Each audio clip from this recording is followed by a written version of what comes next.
গাজীপুরের টঙ্গীতে ভয়াবহ অগ্নিকাণ্ডের ঘটনা ঘটেছে। স্থানীয় সূত্রে জানা গেছে, সোমবার দুপুর 3:30টার দিকে সাহারা সুপার মার্কেটের পাশে একটি কেমিক্যাল গোডাউনে হঠাৎ আগুন লেগে যায়। মুহূর্তের মধ্যেই আগুন পুরো গোডাউন জুড়ে ছড়িয়ে পড়ে এবং আশপাশের এলাকা ঘন ধোঁয়ায় ঢেকে যায়। খবর পেয়ে ফায়ার সার্ভিসের 7টি ইউনিট দ্রুত ঘটনাস্থলে পৌঁছে আগুন নিয়ন্ত্রণে কাজ শুরু করে। তবে আগুনের তীব্রতা এত বেশি ছিল যে নিয়ন্ত্রণে আনতে গিয়ে ফায়ার সার্ভিসের 4 জন সদস্য ও স্থানীয় 3 জন শ্রমিক দগ্ধ হন। তাদের মধ্যে 6 জনকে প্রাথমিক চিকিৎসার পর জাতীয় বার্ন ইনস্টিটিউটে স্থানান্তর করা হয়েছে। ফায়ার সার্ভিসের কর্মকর্তারা জানিয়েছেন, প্রাথমিকভাবে ধারণা করা হচ্ছে গোডাউনে থাকা দাহ্য কেমিক্যাল থেকেই আগুনের সূত্রপাত হয়েছে। তবে সঠিক কারণ ও ক্ষয়ক্ষতির পরিমাণ জানতে তদন্ত চলছে।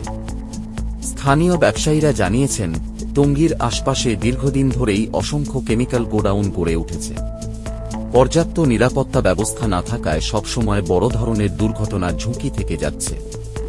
এ বিষয়ে প্রশাসনের কঠোর নজরদারি ও ব্যবস্থা নেওয়ার দাবি জানিয়েছেন তারা। এরকম ঝুঁকিপূর্ণ গোডাউনে পর্যাপ্ত নিরাপত্তা ব্যবস্থা জোরদার না করলে ভবিষ্যতে আরও ভয়ঙ্কর ঘটনা ঘটতে পারে। আপনি কি মনে করেন? কমেন্ট করে জানাতে ভুলবেন না। এরকম আরও আপডেট পেতে আমাদের চ্যানেলটি সাবস্ক্রাইব করুন।